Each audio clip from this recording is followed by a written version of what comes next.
ॐ तत्पुरुषाय विद्महे।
नमस्कार मंडळी, मी विशाखा विवेक कुलकर्णी प्रतिष्ठानचे कार्यकर्ते आहे. आज 8 डिसेंबर 2024 दत्तात्रय कृष्ण सांडू पुरस्कार सोहळा या ठिकाणी होतो आहे आणि आपण सगळ्या ह्याच्यातनं स्वतःच्या व्यापातनं वेळ काढून या प्रतिष्ठानला आलात त्याबद्दल आपलं मनपूर्वक स्वागत. आणि स्वागत ह्याच्यासाठी की कसं आहे माहिती आहे का, रिटायर होईसपर्यंत मला उद्या ऑफिस आहे असं म्हणता येतं, पण रिटायर झाल्यानंतर तुला काय आहे असा प्रश्न लोक विचारतात. खरं तर मी तुम्हाला सांगते, मी रिटायर झाल्यानंतर मला लक्षात आलं की आत्ता मी जास्त बिझी आहे आणि वेगवेगळ्या लोकांना आता मी खूप हवी आहे. तर त्यामुळं ह्या रिटायरपणाची जी काही मजा आहे ना, ती आज तुमच्या सगळ्यांच्या चेहऱ्यावर मला मस्त दिसते. आणि तुम्ही सगळे आलात, चहा नाश्ता सगळ्यांनी घेतला ना व्यवस्थित? ठीक आहे. आमच्याकडनं काही राहिलं असेल तर नक्की सांगा, पण तुम्ही आलेले आहात दुरून तर सगळं सांभाळून घ्या. हा सोहळा म्हणजे कसं आहे माहिती आहे का, की वर्षातनं एकदा आपण आपल्या माहेरी जातो, आपली जुनी शाळा बघतो, शाळेची लायब्ररी बघतो, मराठीचे सर आपल्याला भेटतात आणि मराठीच्या सरांना आपल्याला तेव्हा न दिलेले मार्क, म्हणजे निबंधाला सगळ्यात कमी मार्क दिलेले असतात त्या सरांनी, तेव्हा आलेला राग आता आपला गेलेला असतो आणि आपण त्यांना नमस्कार करतो. इतकं सरळ आणि साधं अशी ती संकल्पना आहे जी सांडू सरांनी मांडली. त्यांच्या सगळ्या लोकांनी घरातल्या उचलून धरली आणि ती अव्याहत आता ती चालू आहे. तर त्याच्यासाठी एकदा जोरदार टाळ्या प्रतिष्ठानसाठी. प्रथेप्रमाणे या प्रतिष्ठानचे अध्यक्ष श्री आनंद सांडू सर यांना प्रमुख पाहुण्यांना दीपप्रज्वलनासाठी घेऊन येण्याची विनंती करते आहे. सौ नमिताताई कीर,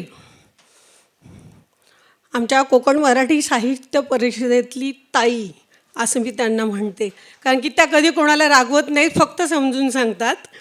आणि दुसरे आहेत आपल्या सगळ्यांचे आवडते श्री अशोक नायगावकर सर.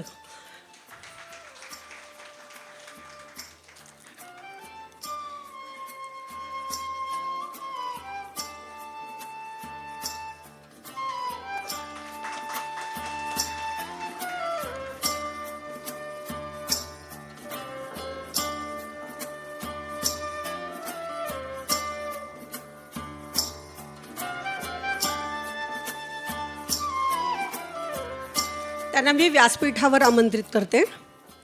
यानंतर कार्यक्रमाची सुरुवात शारदा स्तवनाने होणार आहे. तर मी डॉक्टर सौ अर्चना शहाणे यांना व्यासपीठावर आमंत्रित करते. डॉक्टर अर्चना शहाणे ह्या व्यवसायाने डॉक्टर आहेत, म्हणजे ते PhD डॉक्टर नाही आहेत, त्या डॉक्टर आहेत. 30 वर्ष त्या प्रॅक्टिस करत आहेत, फिजिओथेरपिस्ट आहेत. डॉक्टर आणि गायन हे मला काय म्हणजे जमलं नाही, की म्हणजे हे फिजिओथेरपी करत असताना जर गाणं गात असतील तर मला पाय मोडून घ्यायला आवडेल आणि त्यांच्याकडे जायला आवडेल. त्या गायन साहित्य ह्या विषयामध्ये त्यांना अतिशय रुची आहे. त्या विशारद आहेत आणि अलंकार पार्ट 2 याचा त्या अभ्यास करत आहेत. म्हणजे व्यवसायाने डॉक्टर असताना त्याच्यामध्ये एवढा वेळ घातलेला असताना सुद्धा दुसरी एक बाजू स्वतःच्या आवडीची त्यांनी खूप छान जपलेली आहे. आपण आता त्यांच्याकडनं शारदा स्तवन ऐकूया.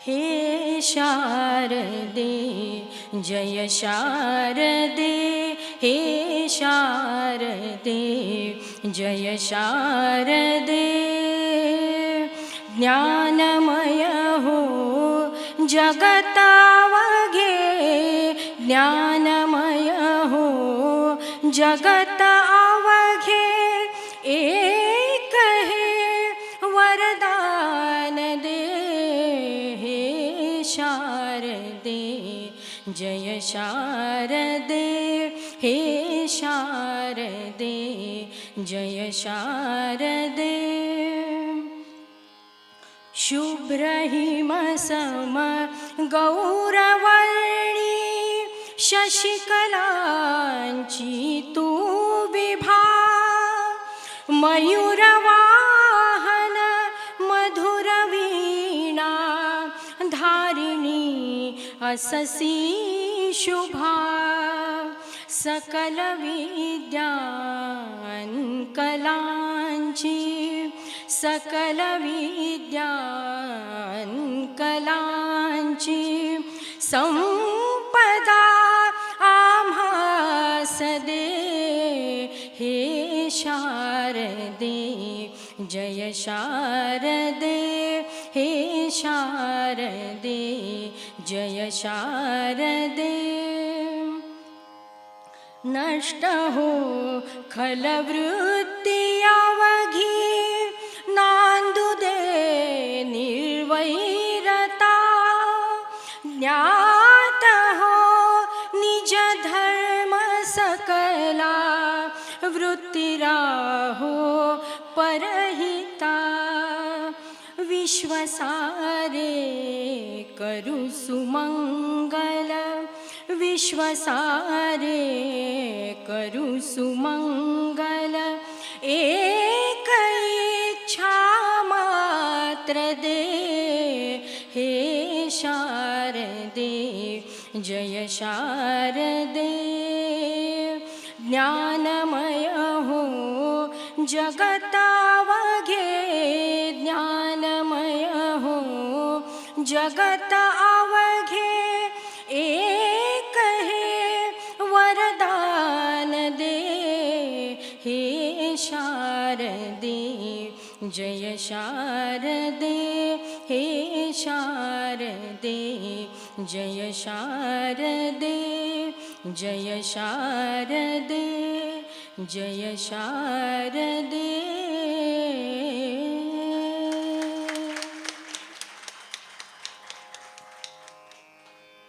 थँक्यू अर्चनाताई.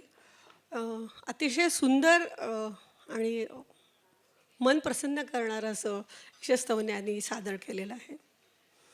यानंतर आपण आमंत्रित पाहुण्यांचा सत्कार करणार आहोत. पहिला सत्कार आहे नमिताताई कीर. कोकण मराठी साहित्य परिषदेच्या त्या केंद्रीय अध्यक्ष आहेत. मधुभाई मंगेशकरांचं मार्गदर्शन आणि त्याच्याखाली काम करण्याचं सौभाग्य त्यांना लाभलेलं आहे. भारत शिक्षण मंडळाच्या त्या कार्याध्यक्ष आहेत. कार्यकारी संपादक दैनिक त्याच्या रत्नागिरी एक्सप्रेसमध्ये त्या काम करतात.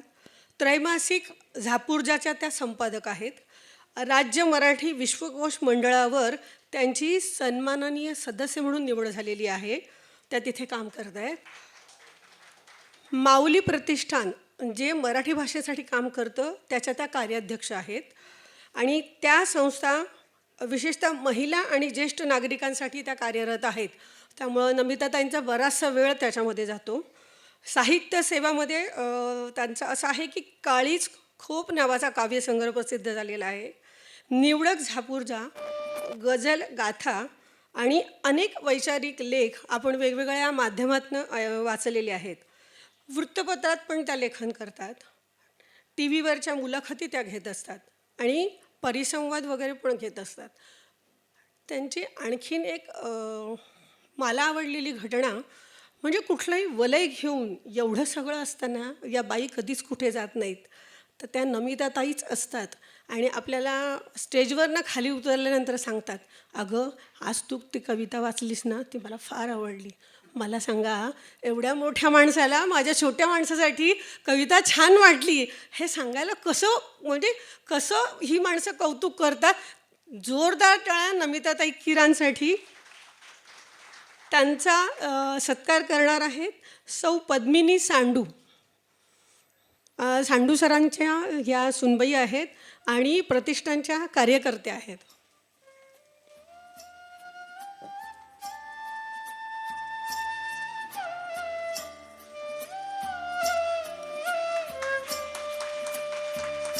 मॅडमने आमचा सत्कार स्वीकारा याबद्दल आम्ही खूप खूप आभारी आहोत. दुसरा सत्कार आजचे आमचे प्रमुख पाहुणे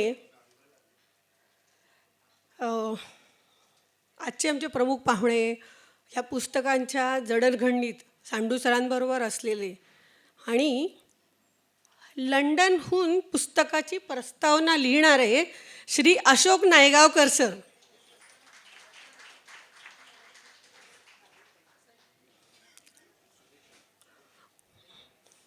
आत्ताच दिनकर गांगल सरांचं सपत्नीक आगमन झालेलं आहे, तर आम्ही त्यांचं मनपूर्वक स्वागत करतो. नायगावकर सरांनी पहिला कविता संग्रह लिहिला, त्याचं नाव होतं वाटेवरच्या कविता, आणि त्याच्यामध्ये ते इतके हरवून गेले की त्यांनी 25 वर्ष लिहिलंच नाही. काय कविता संग्रह वगैरे काही बाहेर झाला नाही त्यांचा. मग त्या सगळ्या मित्रांना भीती वाटायला लागली की हे कविता लिहिणं थांबवतात की काय, म्हणून त्यांनी सांगितलं की तू कविता लिही, मग आम्ही तुझा 75वा वाढदिवस करतो. आणि त्यांनी आपला वाढदिवस करावा म्हणून सरांनी भराभरा कविता संग्रह काढले आणि ते सगळे आपल्याला वाचायला मिळाले. तर त्यांच्या मित्रांसाठी एकदा जोरदार टाळे, कारण की सर त्याच्यामुळं लिहायला शिकलेले आहेत. परत एकदा कसं आहे माहिती आहे का, असं म्हणतात म्हणजे पूर्वीच्या काळात असं होतं की लेकीच्या घरी किती जायचं ना, म्हणजे वडील तर आज जायचे आणि संध्याकाळीच बाहेर पडायचे. आईवडील फार मुलीच्या घरी राहत नव्हते म्हणजे असं.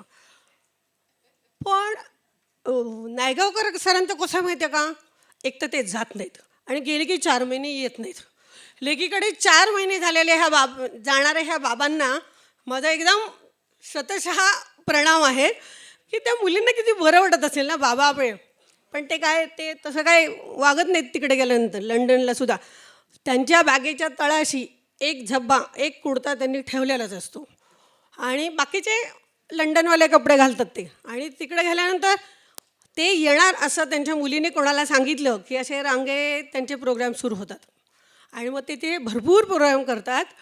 आणि कोणाला तरी सांडू सरांना वगैरे फोन करतात, मुंबईला थंडी पडली का हो चेंबूरला. जर कुणी असं म्हणलं की हे लागलीच फ्लाईट पकडतात आणि चेंबूरला येतात.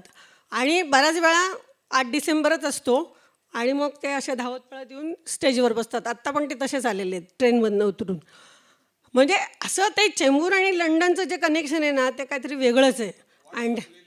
आणि वाट चुकलेली असं सांडू सर त्यांना नेहमी म्हणतात की त्यांना अजून वाट सापडतच नाही आहे. म्हणजे एवढ्या कविता लिहूनही वाट सापडत नाही असं त्यांचा म्हणजे लाडाचं हे आहे त्यांच्यावरचा आरोप. म्हणजे आता हे मजेचा भाग झाला ठीक आहे, पण कसं असतं माहिती का, खूप हास्य कवी जे आहेत ते खूप इमोशनल आणि खूप चांगलं लिहितात. सरांच्या आपण खूप कविता वाचल्या, खूप ऐकल्या, संमेलनातनं ऐकल्या, पुस्तकातनं, यूट्यूबवर ऐकल्या. सरांची एक कविता जी जगातल्या सगळ्या लोकांना आवडते हा माझा ठाम विश्वास आहे आणि ही मला आवडलेली सरांची कविता आहे, म्हणून मी सरांच्या परमिशननी तुमच्यासमोर सादर करते. कवितेचं नाव आहे ज्योतिबा आभार. तुम्ही तिला उंबरठ्याच्या बाहेर आणून त थ द थ प फ भम शिकवलंत आणि तुम्ही तिला उंबरठ्याच्या बाहेर आणून त थ द ध प फ शिकवलंत आणि कितीतरी फरक पडला. आता तिला सही निशाणी डाव्या अंगठ्यासाठी शाई फासावी लागत नाही. आता तिला सही निशाणी डाव्या अंगठ्यासाठी शाही फासावी लागत नाही. आता ती स्वतःच लिहू शकते. आता ती स्वतःच लिहू शकते. घासलेट ओतून घेण्याआधी मागे राहिलेल्या चिमण्यांना कष्ट होऊ नयेत म्हणून मी स्वखुशीने जाळून घेते. म्हणून मी स्वखुशीने जाळून घेते म्हणून ज्योतिबा आभार. ज्योतिबा आभार.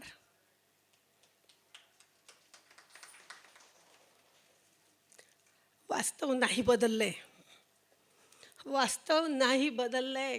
गावात जा, तुम्हाला जाणवेल सरांची कविता अजून तिथेच आहे.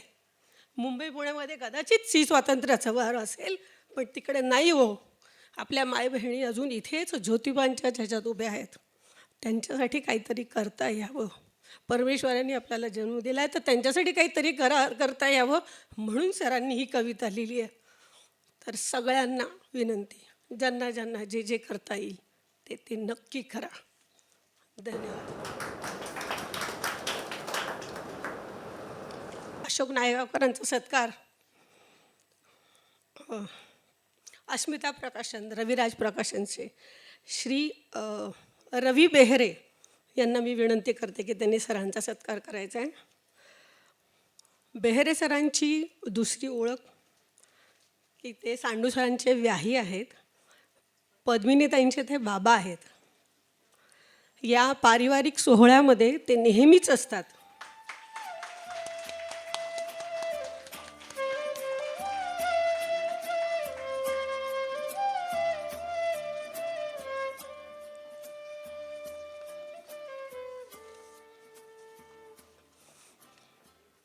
आताच या ठिकाणी दोन कविमित्रांशी, एक लेखकांशी मी बोलले. ते आलेले आहेत, वेगवेगळ्या ठिकाणाहून आले. मी त्यांना विचारलं की इथं आल्यानंतर तुम्हाला कसं वाटलं. तर ते म्हणाले की मराठी भाषेला तुम्ही पैठणी नेसवली असं वाटलं. मला सांगा, मराठी भाषेनं पैठणी नेसवली, इतका सुंदर साज आणखीन कुठला असेल, इतका देखणा. आणि म्हणून ह्या प्रतिष्ठानचं महत्त्व खूप जास्त आहे. प्रतिष्ठानची माहिती तुम्हाला सगळ्यांनाच आहे, पण जे आज नवीन आलेले आहेत त्यांच्यासाठी आहे. दत्तात्रय कृष्ण सांडू प्रतिष्ठान ही एक नोंदणीकृत सामाजिक संस्था असून शिक्षण, आरोग्य आणि साहित्य आणि विविध प्रकारच्या सामाजिक उपक्रमांना उत्तेजन देण्याचा त्याचा उद्देश आहे.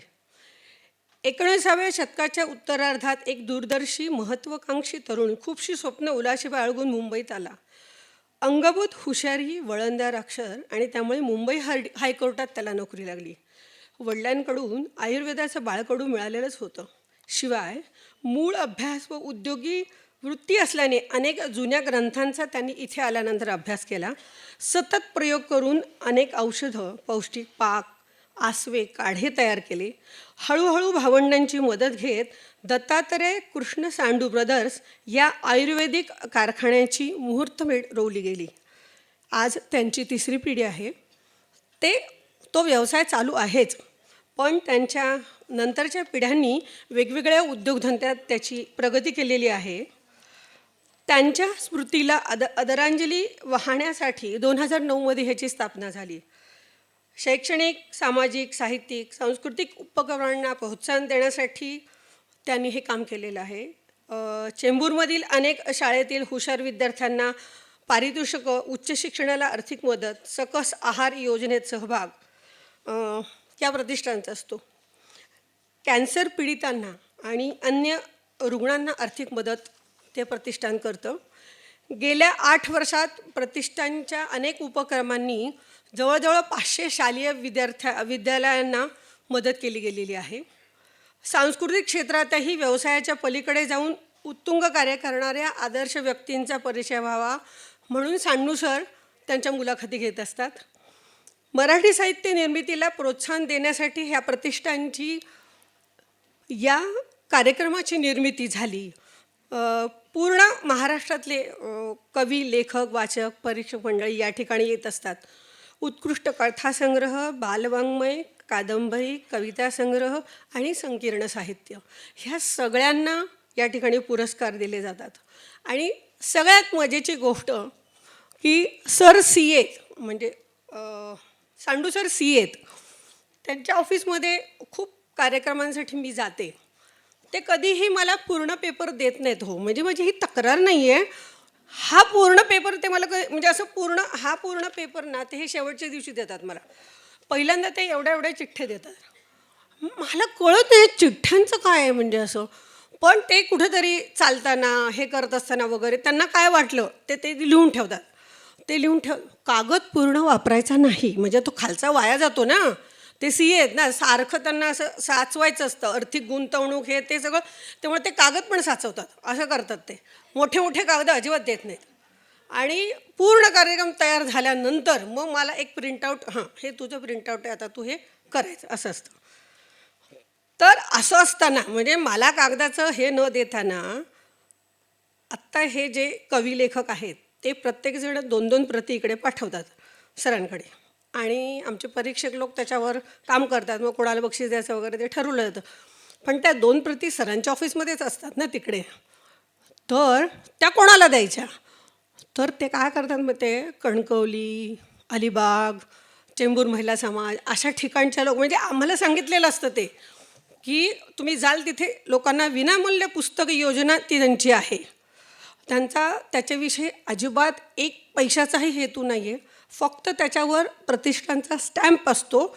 संस्था रजिस्टर असली पाहिजे आणि त्यांनी एवढी पुस्तकं आम्हाला मिळाली हे लेटर हेडवर लिहून त्यांच्या फाईलला ठेवलं पाहिजे. परत एकदा CA हे सगळं ते करून घेतात त्यांच्याकडे. मी मजा केली, मागच्या 2 संस्थांना दिले आणि ते करत असताना मला आवडलेली पुस्तकं बाजूला काढून ठेवली. आणि मी त्यांना सांगितलं हे 3ऱ्या संस्थेला. तर ते म्हणले त्याचं नाव काय? म्हटलं विशाखा विवेक कुलकर्णी. त्यांना द्यावे लागले हो मला पुस्तकं, म्हणजे मी पळवली त्यांच्याकडची पुस्तकं. सो आय एम हॅपी की ही विनामूल्य पुस्तक योजनेचा लाभ त्या संस्थांबरोबर मलाही झाला. त्याच्याबरोबर जोरदार टाळ्या वाजवा.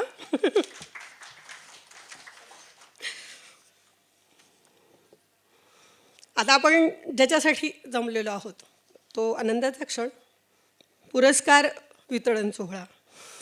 या ठिकाणी वेगवेगळे कवी आणि लेखक या ठिकाणी आलेले आहेत. मी ज्यांचं नाव घेईल त्यांनी कृपया इथे येऊन थांबा, म्हणजे मग पुढची माहिती घेऊन तुम्ही पुरस्कार घेऊन तिथनं खाली उतरू शकता. पहिलं नाव आहे श्री दीपक तांबोळी. जळगावहून आलेले आहेत हे. पुस्तकाचं नाव आहे, कथासंग्रह आहे वाटणी. रेल्वेमध्ये ते इलेक्ट्रिक इंजिनियर आहेत. 6वा कथासंग्रह आहे. दैनंदिन घटना आणि माणसांच्या वृत्तीचा शोध घेण्याचा प्रयत्न त्यांच्या कथासंग्रहातून होतो. जिव्हाळ्याच्या कौटुंबिक कथा लिहिणारं असं चौफेर व्यक्तिमत्व आहे. ग्राहक पंचायत, अंधश्रद्धा निर्मूलन या गोष्टींसाठी काम करतात.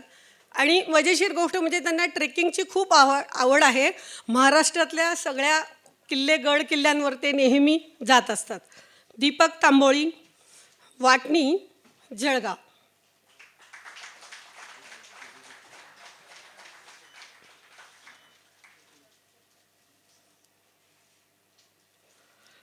दुसरे आहेत श्री आशिष वरघणे. शिरूड हिंगणघाट इथून ते आलेले आहेत. पुस्तकाचं नाव आहे जगणं महाग होत आहे. BA DED आहेत, MA करतायत. उत्तम शेतकरी आहेत. जेमतेम 1,500 लोकसंख्येच्या शिरूड गावात त्यांचा जन्म झालेला आहे. पण आईवडिलांकडून ऐकलेली लोकगीतं आणि त्यातनं आली संवेदना, यातून त्यांनी लोककथा ह्याची प्रेरणा घेतली. अनेक मासिक आणि वृत्तपत्रामध्ये ते लेखन करतात. ग्रामजीवनाचं खेड्यातील विविधांगी चित्रण ते करत असतात. अशा कवींना आपण हा प्रदान करतोय पुरस्कार. श्री आशिष वरघणे.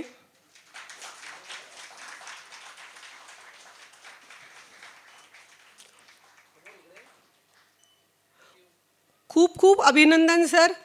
पुढच्या वाटचालीसाठी शुभेच्छा.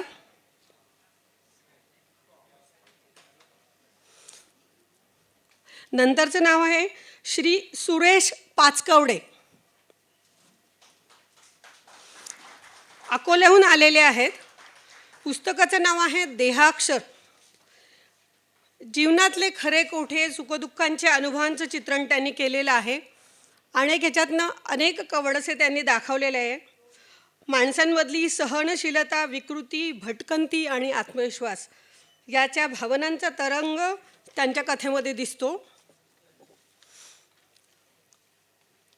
या पुरस्काराबद्दल आपलं खूप खूप अभिनंदन सर.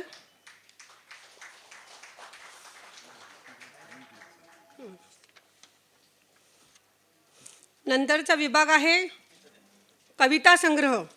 नोमेश नारायण ब्रह्मपुरी चंद्रपूरहून ते आलेले आहेत. भगवान बुद्ध आणि बाबासाहेब यांच्या स्वप्नातील संस्कृतीचे संविधान हा विषय त्यांच्या लिहिण्याचा आहे. विद्रोही कवितेंच्या साचेबद्धपणातनं त्यांची कविता मुक्त झालेली आहे आणि त्यांचा दुसरा कविता संग्रह आहे. सर, याच्या पुरस्काराबद्दल आपलं खूप खूप अभिनंदन. आपण आलात त्याबद्दल धन्यवाद.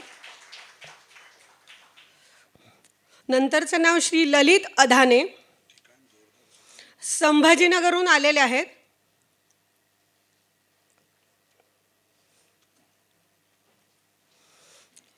श्री ललित अधाने संभाजीनगरहून आलेले आहेत. माही गोधडी 56 भोकी असं त्यांच्या कविता संग्रहाचं नाव आहे. जागतिकीकरण, मुक्त आर्थिक व्यवस्था, समृद्धी याच्यातले सामाजिक आणि राजकीय बदलांमध्ये त्यांनी लिहिलेलं आहे. शेतकऱ्यांची आत्महत्या आणि त्यांचं दारिद्र्य हा त्यांच्या लिहिण्याचा विषय आहे. इंद्राचा क्रोध, अतिवृष्टी, कृष्णाने कळंगळी उचललेला गोवर्धन, 7 दिवस अन्नपाण्यावर राहून लिहिलेलं भोग, याला कवी भोग असं म्हणतो. या पुरस्काराबद्दल अभिनंदन.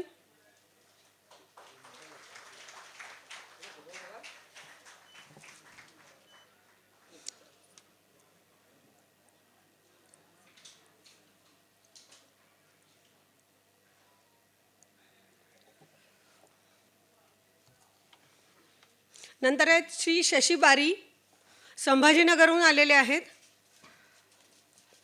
तानुले आलीस खरी असं त्यांच्या कविता संग्रहाचं नाव आहे. जळगाव जिल्ह्यातील गंगापूर तालुक्यात ते सहशिक्षक आहेत. दुसरा कविता संग्रह आहे. अपप्रवृत्तींना दूर ठेवण्यासाठी समाजाला केलेलं आव्हान आहे. स्वतंत्र व्यक्तिमत्व घडवा हा स्त्रीला दिलेला संदेश त्यांच्या कवितांमध्ये दिसतो. पुरस्काराबद्दल सर आपले खूप खूप आभार.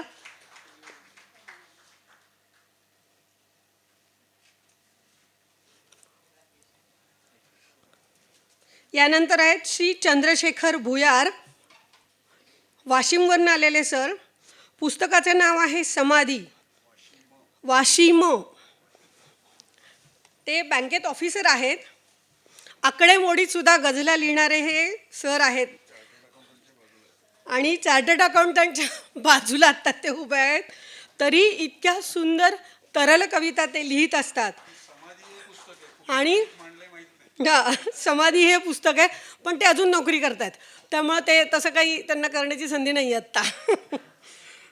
पापपुण्याचा विचार त्यांनी कवितेतनं मांडलेला आहे आणि ते सुंदर गझल लिहितात. सरांचं मनपूर्वक अभिनंदन.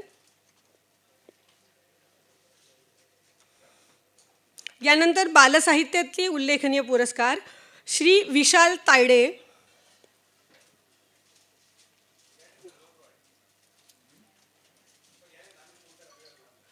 बरोबर ठीक आहे. नंतर श्री सदानंद पुंटपाळ, परळ मुंबईवरून आलेले आहेत. हिरवी राणे गाती गाणे असं त्यांच्या कथासंग्रह नाव आहे. बालसाहित्य, कथासंग्रह आणि चरित्रकार म्हणून ते लिहित असतात. अभ्यासातून वेळ काढून वाचाव्यात अशा त्यांच्या कविता आहेत. आकाश चांदणे त्यांना पाहायला आवडते, म्हणूनच इंद्रधनुवर बसून फुले, चंद्रढगांचा वारा अशा गप्पा ते कवितातनं मारतात आणि ते कविता लिहितात. श्री सदानंद पुंडपाळ.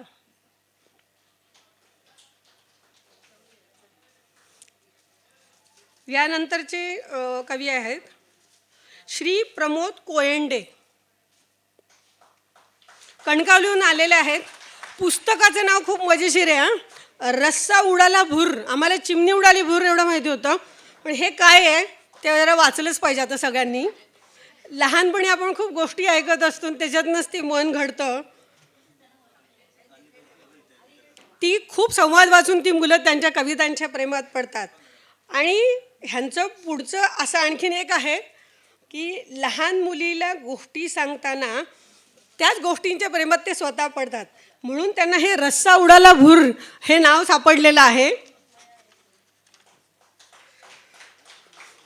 असं बहुरंगी व्यक्तिमत्व असलेल्या प्रमोदजींचं मनपूर्वक अभिनंदन.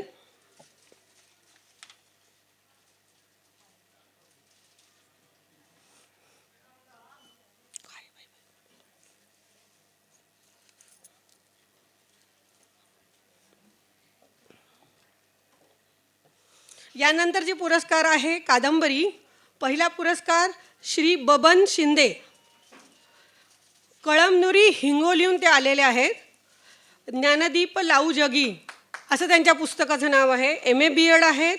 24 पुस्तकं लिहिणारे शिंदे सर या ठिकाणी आलेले आहेत. धन्या माणिक झाला राष्ट्रसंत या किशोर कादंबऱ्या त्यांनी लिहिलेल्या आहेत. नरसी बामणी म्हणजे नामदेव महाराजांचं दर्शन त्यांनी कसं ते लिहून काढलेलं आहे. नाचू कीर्तनाच्या रंगी अशी पण कादंबरी त्यांनी लिहिलेली आहे, त्यालाच हा पुरस्कार आला आहे. नामदेवनी 5 वेळा भारत भ्रमण केलं, त्याच्यावरही त्यांनी काम केलेलं आहे.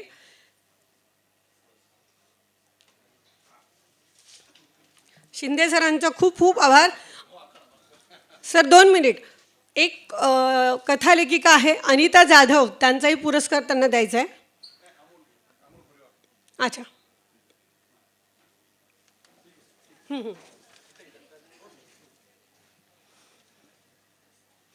अनिता जाधव आलेले नाहीत, त्यांच्यासाठी हे पुरस्कार स्वीकारतायत. ते देगलूर नांदेडवरनं त्यांचं पुस्तक इथे आलेलं आहे. तांड्याचे पाय शेतमजुरांचं जीवनदर्शन करणारी कादंबरी कथासंग्रह त्यांनी लिहिलेला आहे. हा त्यांचा दुसरा कथासंग्रह आहे. त्या शिक्षिका आहेत आणि त्यांनी अनेक स्त्रियांच्या प्रश्नांवर हे काम लिहिलेलं आहे. ह्याच्यानंतरचा पुरस्कार आहे डॉक्टर स्मिता दातार. त्या आज आलेल्या नाही आहेत, पण त्यांची मैत्रीण डॉक्टर अर्चना शहाणे हा पुरस्कार घेणार आहेत. आत्ता ईशस्तवन सादर करणाऱ्या. कसं आहे, राम आणि सीता ह्याच्यावर सगळेच जण लिहितात, पण दुर्लक्षित एक भाग होता उर्मिला. तर स्मिताताईंनी त्याच्यावर पुस्तक लिहिलेलं आहे. पुस्तकाचं नाव आहे अयोध्येची उर्मिला. गोरेगाव मुंबईमध्ये त्या डॉक्टर आहेत ह्यांच्याबरोबरच, तर ते आज येऊ शकणार नाही आहेत, म्हणून त्यांनी हा पुरस्कार स्वीकारावा. डॉक्टर स्मिता दातार यांचे मनपूर्वक आभार.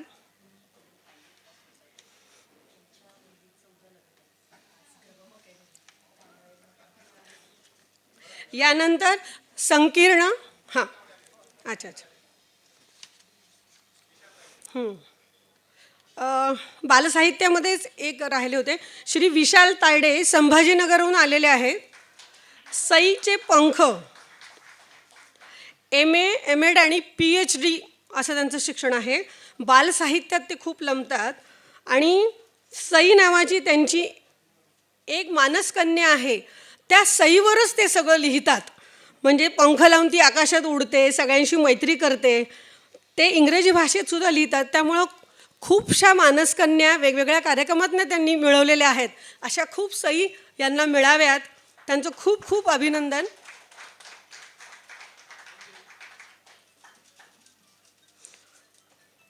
संकीर्णामध्ये पुढील पुरस्कार आहे श्रीमती वर्षा कोवळेकर.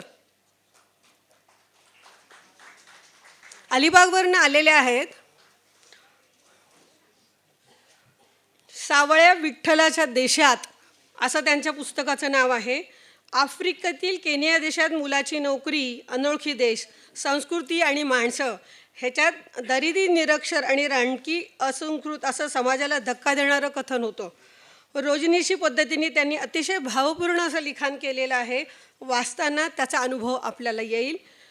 वर्षाताईंचे खूप खूप आभार आणि खूप अभिनंदन.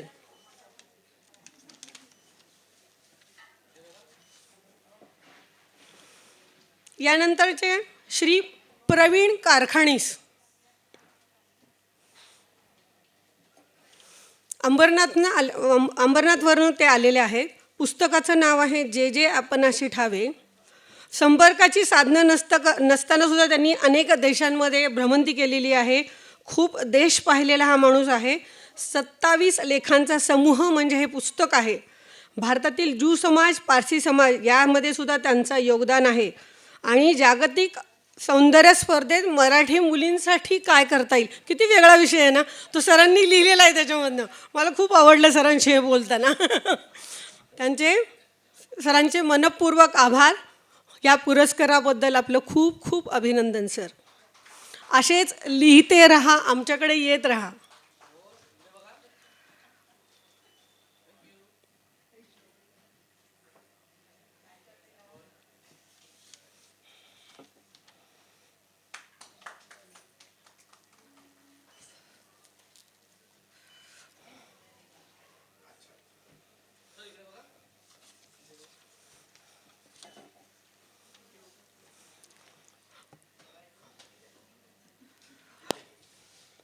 पुढील नाव आहे श्री अजित देशमुख, नवी मुंबईहून आलेले आहेत. पोलीस म्हण हे पुस्तक आहे. सरांविषयी एक गमतीची गोष्ट सांगायची. पोलीस एकटे कुठे जातच नाहीत का हो सर?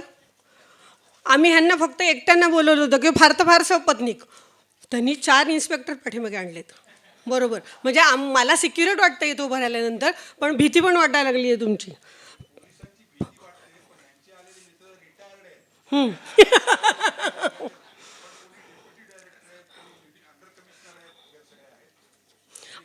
आणि त्यांनी कसं काम केलं आहे बघा. गुन्हे अन्वेषण खात्यात CIDमध्ये त्यांनी काम केलेलं आहे. म्हणजे ह्यांनी पुस्तक कधी लिहिलं म्हणजे हा प्रश्नच आहे माझ्या दृष्टीने. त्यांच्याकडे खूप अनुभव आहेत. पु ल देशपांडेंच्या हरितात्याची आठवण यावी, म्हणजे त्या भाषेच्या शैलीची आठवण यावी, असं त्यांचं लिखाण आहे. हे सगळं लक्षात घेऊन केलेली नोकरी. कायदा रक्षक म्हणून काम करताना मन मात्र कवीचंच होतं, लेखकाचंच होतं. आणि त्याने अतिशय सुंदर पुस्तक लिहिले. श्री अजित देशमुख, पुस्तकाचं नाव पोलीसमन, नवी मुंबई. सर मला लक्षात ठेवा, कुठंतरी गाडी बिडी हे केली तर ट्रॅफिक पोलीसला सांगा. पोलिसाचं मन बघा, मी किती घाबरले ते त्यांना. पोलीस म्हटलं की असं होतंच आहे जरा. यानंतर हे सगळं करत असताना, म्हणजे पुस्तक आल्यानंतर फक्त प्रतिष्ठानचेच लोक कसं वाचणार ना. आणि चेंबूरमध्ये खूप संस्था आहेत, खूप लोक आहेत. तर ते लोक, सरांनी एक स्ट्रॅटेजी केलेली आहे की परीक्षक नेमलेले आहेत कविताला, संकीर्णाला, कादंबरीला. तर ते सगळे लोक तिथे असताना ते लोक परीक्षा हे करून सरांकडे देतात. सर त्यांच्या निर्णयामध्ये अजिबात बदल करत नाहीत. असे परीक्षक सन्मान आम्ही या ठिकाणी करतो. जरी ते घरातले असले तरी परीक्षकांचा सन्मान केलाच पाहिजे. म्हणून पहिल्या आहेत जयश्रीताई भिसे. नाही आल्या. ओके, ठीक आहे. दुसऱ्या परीक्षक आहेत प्राध्यापिका आर्या आपटे. अतिशय हुशार, लोकप्रिय, मुलांमध्ये लोकप्रिय असलेली आमची ही मैत्रीण वेगवेगळ्या कार्यक्रमांमध्ये परीक्षक म्हणून समोर येते आणि मला बक्षीस देते. So I am happy Arya Apte. परीक्षकांचा सन्मान. आर्याताई खूप खूप धन्यवाद. नंतरच्या आहेत सौ पुष्पा कोल्हे. अतिशय हुशार, कवयित्री, लेखिका आणि नोकरीत असताना महापौर पुरस्कार मिळालेल्या शिक्षिका आणि आमच्या उत्तम परीक्षक आणि माझे खूप छान मैत्रीण. त्यांची भेटवस्तू देऊन आपण सन्मान करतो आहे. पुष्पाताई कोल्हे. टाळ्या जोरात वाजवा ना प्लीज.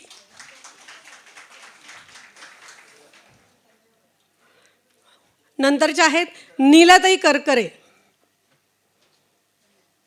नाही आल्या. या कार्यक्रमामध्ये जे पुरस्कार प्राप्त झालेले लोक आहेत त्यांनी एक 2-2 मिनटं, म्हणजे साधारण 3 प्रातिनिधिक लोकांना आपण या ठिकाणी बोलवणार आहोत. त्यांनी पुस्तकासंबंधी, प्रतिष्ठानच्या कार्यक्रमासंबंधी आपल्या भावना व्यक्त करायच्या आहेत. पहिलं नाव आहे श्री अजित देशमुख. सन्माननीय व्यासपीठ आणि श्रोतृगण, मी जे पुस्तक लिहिलं 4 फेब्रुवारी 2024ला प्रकाशित झालं. त्यामुळे माझ्या नावामागे लेखक म्हणून बिरुदावली लागली. त्याच्यानंतर 8 महिन्यात 3 आवृत्ती निघाल्यामुळे मी जरा मान्यताप्रत लेखक झालो. आणि आज दत्तात्रय कृष्ण सांडू प्रतिष्ठानचा हा अतिशय प्रतिष्ठेचा पुरस्कार मला मिळाल्यामुळे मी सन्माननीय लेखक झालो असं मला वाटायला लागलं. आणि त्यामुळे आज या मान्यवरांबरोबर मी स्टेजवर आहे. मी ठरवून लेखक झालेलं नाही आहे, पुस्तक लिहायचं असं ठरवलं होतं अशातला भाग नाही आहे. जे काही पोलीस खात्यात अनुभव आले ते मी उतरवून काढले, फेसबुकवर टाकले आणि त्याला इतका प्रचंड प्रतिसाद मिळाला की नंतर मला तेव्हा जाणीव झाली की आपल्याला पोलीस खात्याने किती समृद्ध करून ठेवले. नाना तऱ्हेच्या कंप्लेंट्स येतात, तुम्हाला कल्पना नसेल अशा कंप्लेंट्स येतात. दरोडे, चोरी, मुलाची वडिलांविरुद्ध कंप्लेंट, घरफोडी, लुटमार, रस्त्यावरची गळफास लावून घेतलेला, ह्या रोज कंप्लेंट्स वेगवेगळ्या येतात. प्रत्येक अधिकाऱ्याला त्या अनुभव असतात.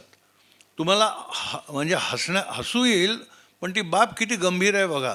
शौचालयात रांग असते, सार्वजनिक शौचालयात, तिथे रांग मोडली म्हणून बायकांच्या मारामाऱ्यांबद्दल कंप्लेंट आलेल्या आहेत पोलीस स्टेशनला, हे रेकॉर्डेड आहे.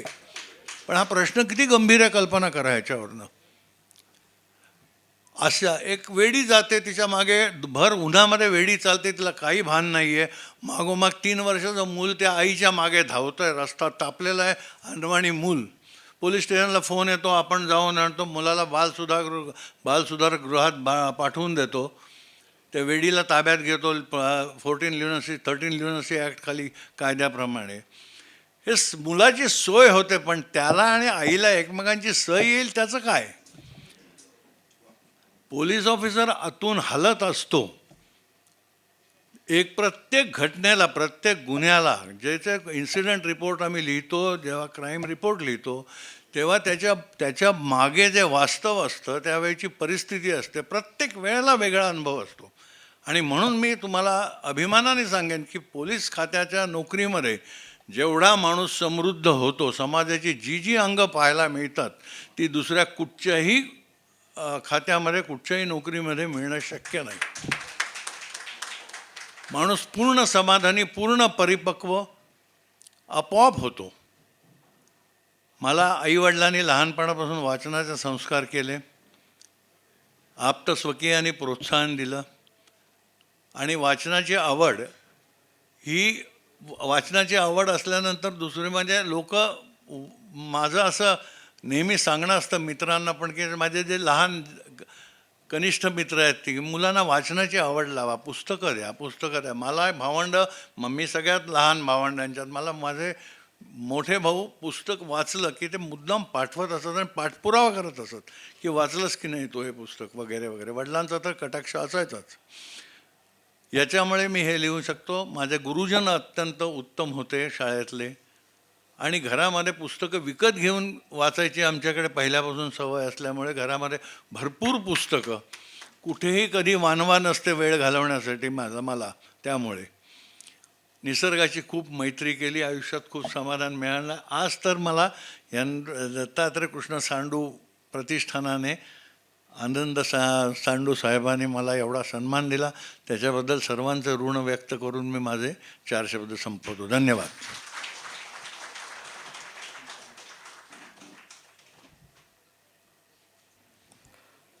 सरांनी सांगितलेली पुस्तकाची मैत्री मला वाटतं इथे असलेल्या सगळ्यांचीच आहे आणि ती नेहमी राहावी असं आहे. दुसरे आहेत डॉक्टर विशाल तायडे.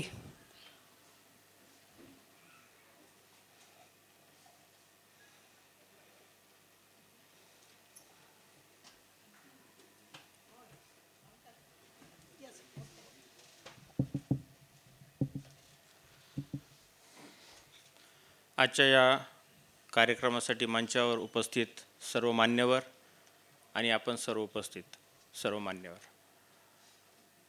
माझ्या पुस्तकाच्या अनुषंगाने मला थोडक्यात मांडणी करण्यास इथं सांगण्यात आलेलं आहे.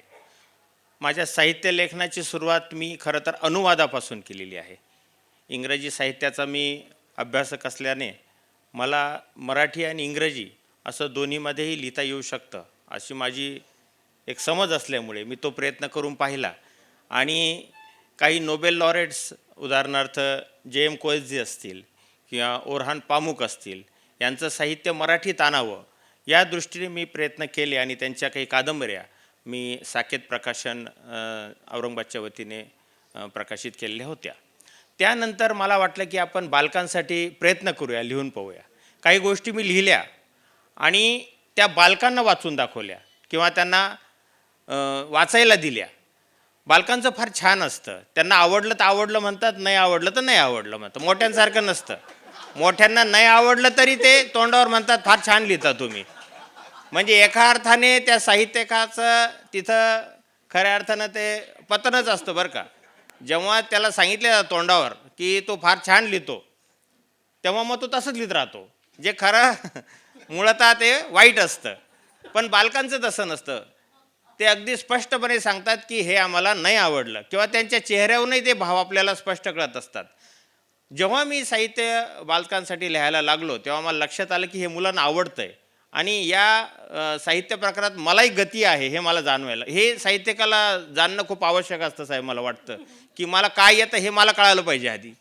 मग ते मला जेव्हा लक्षात आलं की आपल्याला बालसाहित्यामध्ये लिहिता येऊ शकतं, मुलांची नस पकडता येऊ शकते, तेव्हा मी ते लिहायला लागलो आणि आज एक 7-8 पुस्तकं बालसाहित्यावरची माझी झालेली आहे.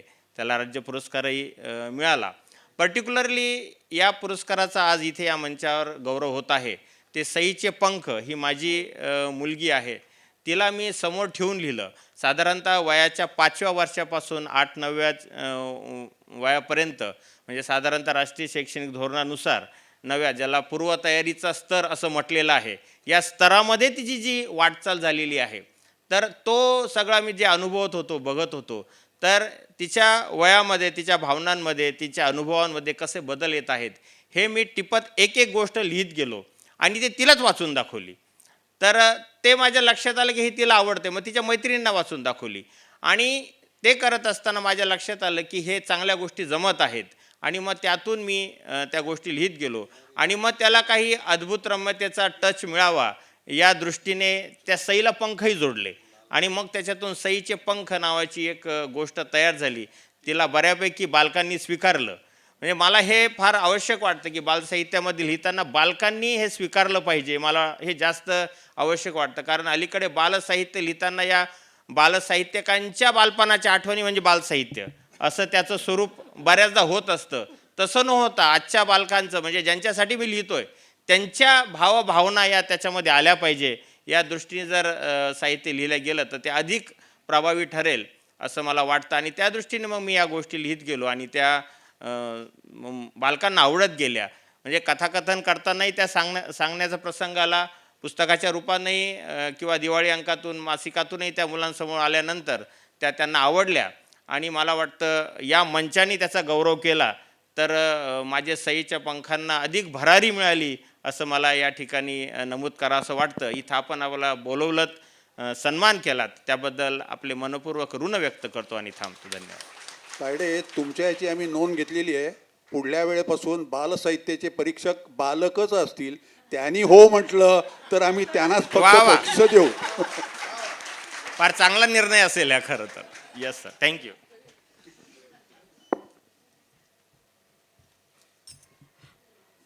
धन्यवाद सर. यानंतर ह्याच्यावरून एक मला मजेशीर गोष्ट आठवते. मुलगा माझा आता 28 वर्षाचा आहे. तो मला म्हणाला, आई तू मॅगीसारखी आहेस.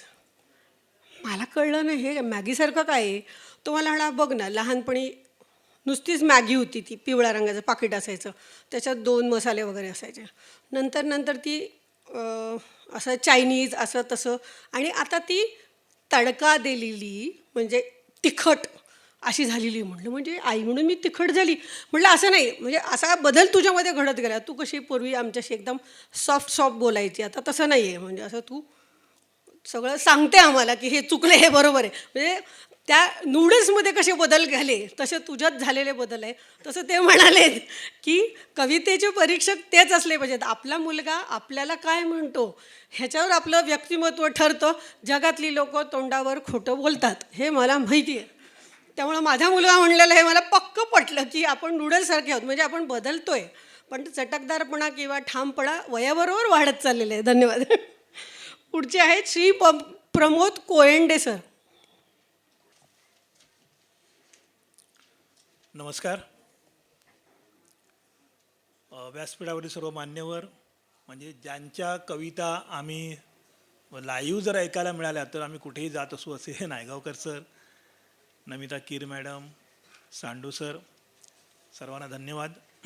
सांडू प्रतिष्ठानचे आभार. सांडूचा आमचा संबंध आयुर्वेदिक औषधांशी आला आहे बरीच वर्ष, आणि आता तो पुरस्काराच्या निमित्ताने आला. त्यामुळे मी खूप आभार मानतो की वेगवेगळ्या सामाजिक, शैक्षणिक आणि सगळ्या क्षेत्रामध्ये, म्हणजे केवळ व्यवसायच नव्हे तर वेगवेगळ्या क्षेत्रामध्ये सांडू काम करतात. हे फार खूप महत्त्वाचं आहे, कारण अशी माणसं जी केवळ व्यवसायच नव्हे तर सगळ्या क्षेत्रातील मंडळींना पुढे नेण्यासाठी सुद्धा योगदान देतात, हे माझ्यासाठी फार महत्त्वाचं आहे. त्यामुळे त्यांचं मी या निमित्ताने अभिनंदन करतो. आता पुस्तकाबद्दल मी थोडक्यात सांगतो की रस्सा उडाला भूर हे जेव्हा दिवाळी अंकामध्ये कथा छापून आली तेव्हा ज्यांनी वाचली तेव्हा त्यांना ते पहिल्यांदा नावच खूप आवडलं की रस्सा कसा काय भुर्र उडू शकतो. तर या कथेची प्रेरणा ती माझी मुलगी आहे, ती समोर बसली आहे, आज आली आहे ती. तर ती जेव्हा 4-5 वर्षांची होती तेव्हा तिचा नेहमी आग्रह असायचा की आप्पा एक गोष्ट सांग. रात्री झोपताना नेहमी एक म्हणजे मुलांची एक सवय असते गोष्ट सांग, म्हणजे पूर्वी म्हणायची अशी गोष्ट सांग. आता काय ती सांगत नाही मुलं कोण, की आता ती मोबाईलवरच असतात. पण तिने सांगितलं की गोष्ट सांग. तर रोज मी काहीतरी गोष्ट सांगायचो आणि मग ती झोपून जायची. दुसऱ्या रात्री पुन्हा तिचा प्रश्न यायचा, गोष्ट सांग. आता रोज कुठून गोष्टी आणायच्या, जे काय आम्ही लहान मुलांची पुस्तकं आणली ती त्यातल्या गोष्टी मी सांगायचो, किंवा आमच्या आईने आजीने सांगितलेल्या गोष्टी वगैरे. मग शेवटी मला काहीतरी सुचलं, काहीतरी म्हटलं आपण काहीतरी एक सुरू करायचं, आणि ते सुरू केलं मी. ती ऐकता झोपली. मला बरं वाटलं, चला झोपली एकदाची. दुसऱ्या रात्री पुन्हा तिने प्रश्न विचारला, त्याच्या पुढचं सांग. अरे बापरे, आता मी इथपर्यंत येऊन थांबलो, याच्या पुढे काय सांगू. मग मी ती कथा रचत गेलो. 3ऱ्या रात्री, 4थ्या रात्री, 5व्या रात्री, प्रत्येक रात्री ती पुढचं सांग म्हणून सांगायची. आणि या पुढचं सांग याच्यातनं ती रस्सा उडायला भुर्र ही कथा झाली, ज्याच्यामध्ये वेगवेगळे प्राणी आहेत आणि ते काय काय गमती करतात. त्यांना सगळे इमॅजिन करून त्या एक छान कथा अशी तयार झाली. आणि मग मला असं वाटलं की या कथेचं काय करायचं. सहज दिवाळी अंकामध्ये ती आली छापून, आवडली, आणि मग म्हटलं ज्या अर्थी दिवाळी अंकामध्ये आली आणि लोकांचा रिस्पॉन्स येतो आहे तर ह्याचं काहीतरी पुस्तक होऊ शकतं. मग आणखी त्याच्यामध्ये 2 कथा जोडल्या आणि त्याच्यातनं हे पुस्तक तयार झालं. या पुस्तकाची सर गंमत अशी आहे की जसं आता म्हणाले एक सर, आत्ता जे म्हणाले की बालकथा संग्रह, तुम्ही म्हणाला की त्याचं परीक्षण पुढल्या वेळी बालकच करतील, तसं आम्ही ह्याचं प्रकाशन बालकांच्याच हस्ते केलं. एका शाळेमध्ये हा मी कार्यक्रम ठेवला, आणि मुख्य म्हणजे आम्ही एक सेलिब्रिटी वगैरे बघत होतो, कारण मी स्वतः नाटक आणि सिनेमात काम करतो, सिरियलमध्ये काम करतो. तर मी कोणतरी सेलिब्रिटी बघत होतो, पण ते मला शक्य झालं नाही, कोणाच्या तारखा आल्या नाही, काय नाही. मग शेवटी तारीख तर प्रकाशनाची जवळ, आता करायचं काय. आणि मग आयडिया सुचली की शाळेतच कार्यक्रम ठेवायचा, आणि प्राथमिक शाळेत ठेवायच्या, जिल्हा परिषद शाळेमध्ये ठेवायचा, आणि त्या मुलांच्या हस्तेच आम्ही 7-8 मुलांना बोलवलं की ज्यांनी काहीतरी त्या शाळेमध्ये वेगवेगळ्या स्पर्धांमध्ये बक्षिसं मिळवली होती, निबंध स्पर्धामध्ये असतील किंवा क्रीडा स्पर्धांमध्ये. त्या सगळ्या 7 मुलांना आम्ही बोलवलं आणि त्यांच्या हस्ते या पुस्तकाचं प्रकाशन केलं. गंमत म्हणजे त्याच ठिकाणी 250 पुस्तकं लहान मुलांनी सगळ्या विकत घेतली, पालकांनी वगैरे. तर असं पुस्तकाला प्रतिसाद मिळणं आणि लोकांनी तिथेच विकत घेणं हा फार मोठा अनुभव असतो. आणि ती पहिली आवृत्ती संपलीसुद्धा. तर हा जो अनुभव आहे हा फार माझ्यासाठी महत्त्वाचा होता की पुस्तक लिहिल्यानंतर त्याचं होईल काय, की खपेल की नाही, हा एक मोठा लेखकाला प्रश्न असतो. तर तिथल्या तिथे शाळेतल्या मुलांनी आणि पालकांनी गर्दी करून ते पुस्तक घेतलं, आणि मुलांच्या हस्ते प्रकाशित झाल्यामुळे त्या मुलांनी मग आपले स्टेटस ठेवले आणि काय काय गोष्टी. आम्ही त्याच्यासाठी एक सर जिंगल बनवलं होतं, मुद्दाम एक वेगळा प्रयत्न केला होता की रस्सा बुडाला ऊर याच्यावर एक मी गाणं लिहिलं, आणि मग त्याला संगीत वगैरे आमच्या एका मित्राने देऊन, मुलांनी गाऊन आम्ही ते गाणं जिंगलसुद्धा प्रसारित केलं, आणि ते प्रत्येक मोबाईलवर वाचायला लागलं. त्यामुळे ती पहिली आवृत्ती हातोहात खपली. हे काही नवीन आयडिया आम्ही त्या निमित्ताने केल्या. तर असा हा प्रवास होता. त्याच्या अगोदर माझं एक सोबतीण नावाचं पुस्तक आलं होतं, कथासंग्रह होता तो सुद्धा, आणि योगायोगाने त्यालासुद्धा पुरस्कार मिळाला होता. दुर्दैव असं की 19मध्ये ते पुस्तक आले आणि 20मध्ये कोरोना आला, त्यामुळे ते पुरस्कारांच्या यादीमध्ये कुठेच जातं. 2 वर्षांनी नंतर पुरस्कार कुठेतरी जाहीर झाला आणि त्याचाही पुरस्कार झाला. पण त्याचवेळी दुसऱ्यांदा कोरोनाची लाट आली आणि ते मग तो पुरस्कार सोहळा ऑनलाईनच झाला. कोल्हापूरच्या गंगामाई वाचन मंदिराचा पुरस्कार होता आणि आम्हाला ऑनलाईन उपस्थित राहावं लागलं घरात बसून. त्यामुळे पहिल्यांदाच हा सोहळा म्हणजे पुरस्कार, पुस्तकासाठी पुरस्कार हा पहिल्यांदाच अशा मोठ्या व्यासपीठावर आम्हाला मिळतो आहे. त्याबद्दल मी सांडू प्रतिष्ठानचे आभार मानतो. आणि इथे सगळे आलेले जमलेले माझे सगळे बंधू आलेले आहेत, माझी पत्नी आलेली, माझी मुलगी आलेली आहे आणि कुटुंबीय आलेले आहेत, मित्रमंडळी आलेली आहेत. या सगळ्यांचे आभार मानतो आणि थांबतो. धन्यवाद.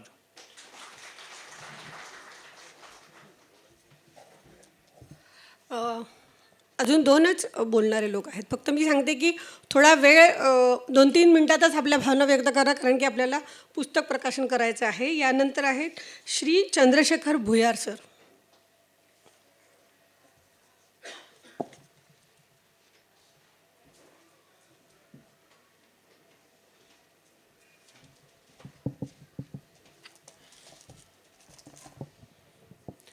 आदरणीय नायगावकर सर, कीर मॅडम, आदरणीय सांडू सर, आदरणीय विशाखा मॅडम, रसिकजन हो, सर्वप्रथम मला आनंद या गोष्टीचा होत आहे की आज साहित्य क्षेत्रात आपण जे म्हणतो की बाबा लग्याने पुरस्कार मिळतात, ओळखीने पुरस्कार मिळतात, असं अजिबात नाही. आजही खूप साऱ्या संस्था अशा आहेत की जे क्वालिटी पाहून किंवा त्याचा हे पाहून पुरस्कार देतात. माझ्या समाधी गझल संग्रहाला मिळाला हा 7वा पुरस्कार आहे सर. आणि मी कोणालाही फोन केलेला नाही. बँकेतला माणूस आहे, दिवसभर बँकेत असतो 8 वाजेपर्यंत, काही तेवढं काही हे नाही आहे. SBIला मॅनेजर आहे, स्टेट बँकला. आणि आता 8वाही पुरस्कार जाहीर झालेला आहे शब्दवेलचा, तो साताऱ्याला मिळणार आहे. तर दुसरी गोष्ट सर की मुंबईसारख्या शहरात मराठी भाषेचं संवर्धन करण्याचं काम आपल्यासारखे महनीय व्यक्ती करत आहेत.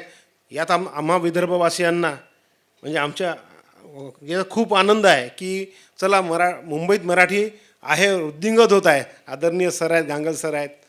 आणि सर महत्त्वाची गोष्ट आहे की आम्ही इतक्या दुरून येतो, सर आलेत, मी आलो, बाकीचे आलेत, तर जे आम्ही आमचा अनुभव कथन करतो ना त्याला थोडंसं त्याला आम्हालासुद्धा आनंद वाटतो. सरांनी केलं, खूप छान बोलले, आमचे ते सर बोलले, ते बोलले.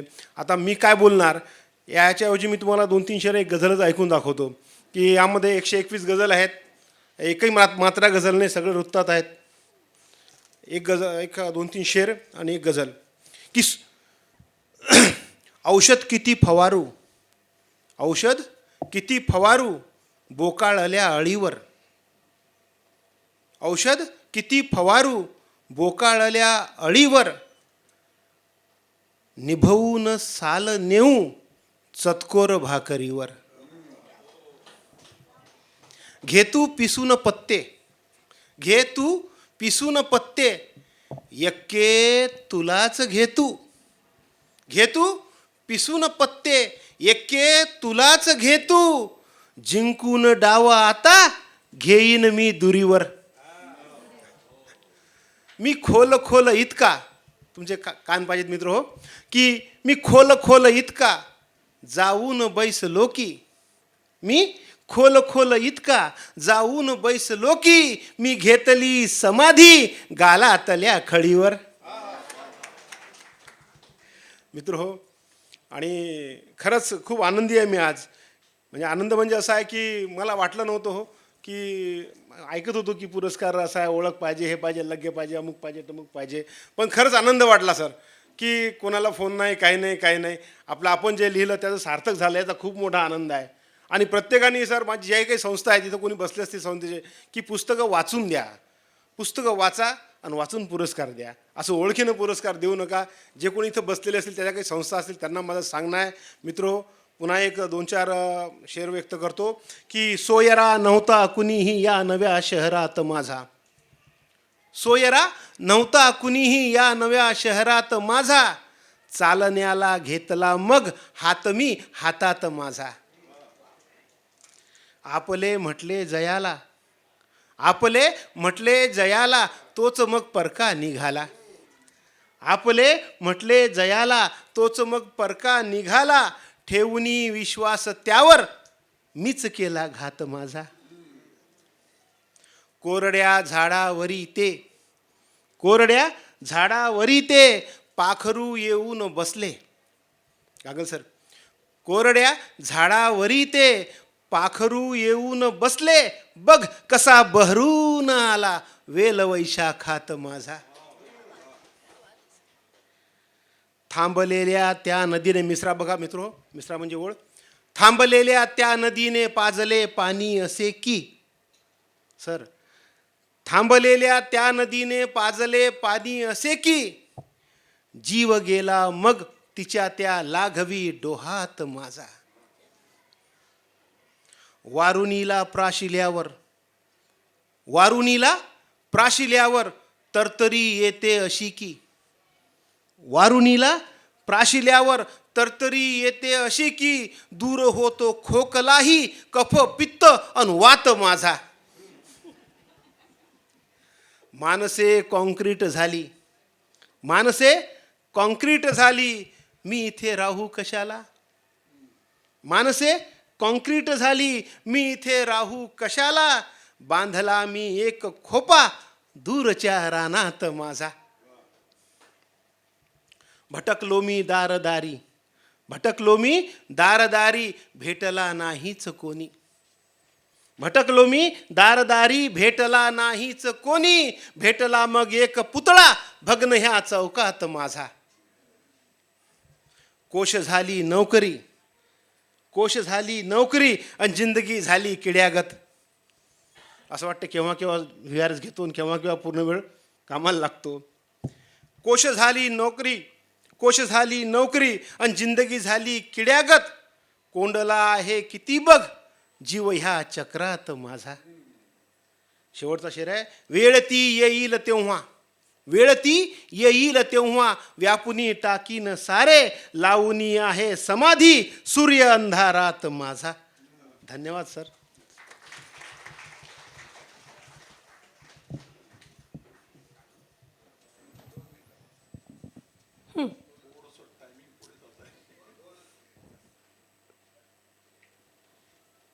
या सर.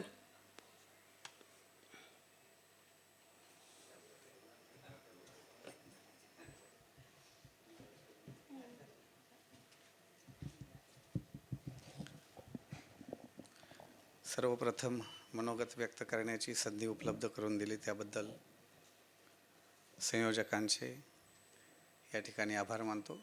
व्यवसायाने प्राध्यापक असल्यामुळे आम्ही सुरू झालो की 45 मिनिट थांबत नाही, पण तसं काहीही करणार नाही. मॅडमनी आम्ही आल्यानंतर आम्हाला विचारलं की तुम्हाला इथं आल्यानंतर कसं वाटलं. त्याचा उल्लेखही त्यांनी संचलनामध्ये केला. मुंबई म्हटलं की महानगर, आणि महानगरामध्ये मराठी भाषेची खूप सारी वाताहत होते असं सगळ्यांनाच वाटतं. पण जोपर्यंत माझ्या खेड्यापाड्यामध्ये चुलीजवळची मायमाऊली मराठी भाषा बोलते तोपर्यंत मराठी भाषेला मरण नाही, हे मला सांगायचं आहे. आणि खऱ्या अर्थानं सर, लहान असताना आईने मला कितीतरी वेळेला तुमच्या औषधांचे बाळकडू पाजलेले आहेत, आणि मी जाणीवपूर्वक ते सांगण्यासाठी इथे आलेलो आहे.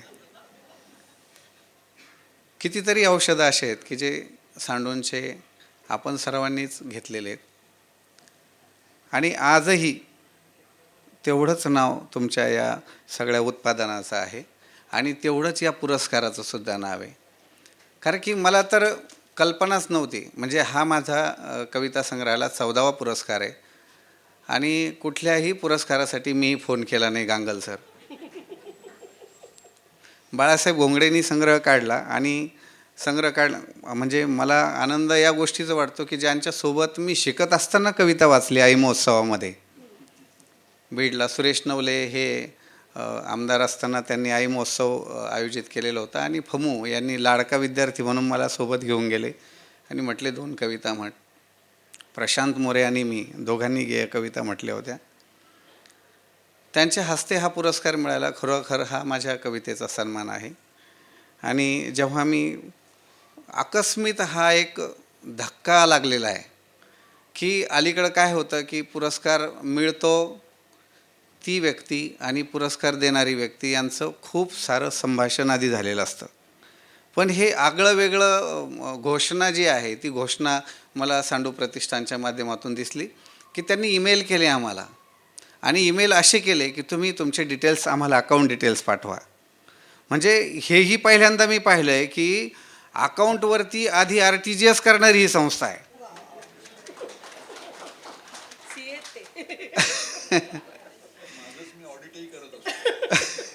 आणि मला आनंद या गोष्टीचा आहे की काल परवा बोलताना सांडू साहेबांशी माझं बोलणं झालं की मी म्हटलो की माझा मुलगा इथं CA करतो आहे, शार्प अँड टननमध्ये तो सध्या आर्टिकलशिप करतो आहे. मी त्याच्याकडेच गेलो होतो सकाळी. मी सरांना फोनसुद्धा केला की मी अंधेरीमध्ये आलेलो आहे. म्हणजे मला आनंद या गोष्टीचा की एक मोठे उद्योजक दुसरीकडे CA म्हणून काम करतायत आणि CA म्हणून काम करत असताना एवढा व्याप असतानासुद्धा साहित्यासंदर्भातली एवढी आस्था, आपुलकी आणि जिव्हाळा जपणारी ही माणसं जोपर्यंत आहे ना, तोपर्यंत मराठीला अजिबात मरण नाही. म्हणून त्यांच्यासाठी जोरदार टाळ्या वाजवा. आणि त्यांची जर अनुमती असेल तर एक कविता गेय मी म्हणेल की गेय कविता. आतापर्यंत तुम्ही त्यांच्या गझल ऐकले, एक गेय कविता ऐकायला हरकत नाही. आणि जर नाही आवडली तर यानंतर मी परत कविताच म्हणणार नाही कुठंच. म्हणजे एवढा दावा करतो. कवितेचं शीर्षक आहे बाजार. बाजार माणसांचा भरलेला पाहिला मी, बाजार माणसांचा भरलेला पाहिला मी, देवास वाहिलेला माणूस पाहिला मी. कोणती अशी गरिबी आलिया नभाला, कोणती अशी गरिबी आलिया नभाला, तारका अंबरीच्या, तारका अंबरीच्या तुटताना पाहिल्या मी, तारका अंबरीच्या तुटताना पाहिल्या मी. आदर्श मूल्य जानी तुडविली पायाखाली, आदर्श मूल्य जानी तुडविली पायाखाली.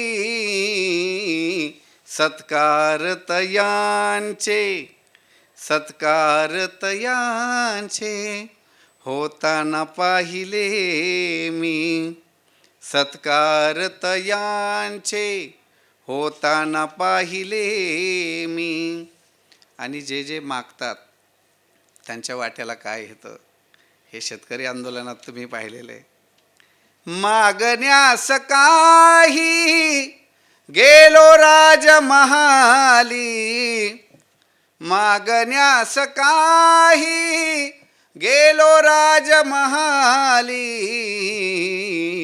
माझेच हात तेथे, माझेच हात तेथे छाटताना पाहिले मी, माझेच हात तेथे छाटताना पाहिले मी.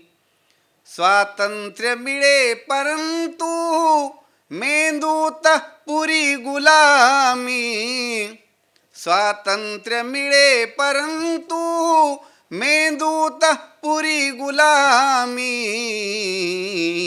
हा खेळ सोंगट्यांचा, हा खेळ सोंगट्यांचा माकडात पाहिला मी, हा खेळ सोंगट्यांचा माकडात पाहिला मी. बाजार माणसांचा भरलेला पाहिला मी, भरलेला पाहिला मी. खरं तर राजकीय भाष्य करू नये अशी परिस्थिती आहे. अभिव्यक्ती स्वातंत्र्याच्या गळचिपी होते हे आपल्याला सर्वांना माहिती आहे. आणि अशा काळामध्ये साहित्य चळवळीला बळ देण्याचं काम, लिहित्या हातांना बळ देण्याचं काम दत्तात्रय कृष्ण सांडू प्रतिष्ठान करत आहे. पुन्हा पुन्हा या प्रतिष्ठानचे मी आभार व्यक्त करतो. आणि आपल्या सर्वांच्या वतीनं, पुरस्कार प्राप्त सर्व साहित्यिकांच्या वतीनं सर आपले मनापासून आभार. धन्यवाद.